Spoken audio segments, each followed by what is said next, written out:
പേരാവൂരിൽ മത്സരിപ്പിച്ചതിൽ CPIM സംസ്ഥാന സെക്രട്ടേറിയറ്റിൽ കടുത്ത അതൃപ്തി അറിയിച്ച കെ ശൈലജ മത്സരിക്കാൻ താൽപര്യമില്ലാതിരുന്നിട്ടും നിർബന്ധിച്ച് മത്സരിപ്പിച്ചുവെന്നും ജയിക്കില്ലെന്ന് എല്ലാവർക്കും അറിയാമായിരുന്നുവെന്നുമാണ് ശൈലജ സെക്രട്ടേറിയറ്റിൽ അഭിപ്രായപ്പെട്ടത്.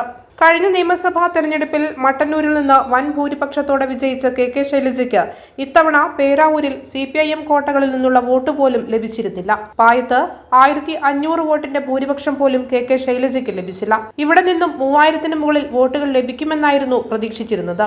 നാട്ടുകാരിയായ ശൈലജ 13 ബൂത്തുകളിലാണ് പായത്ത് മുന്നിട്ട് നിന്നതെങ്കിൽ സണ്ണി ജോസഫ് 12 ഇടങ്ങളിൽ ലീഡ് ചെയ്തു. CPIM ഭരിക്കുന്ന ഇരിട്ടി നഗരസഭയിലും ശൈലജയെ പിന്നിലാക്കി സണ്ണി ജോസഫ് മുന്നേറി.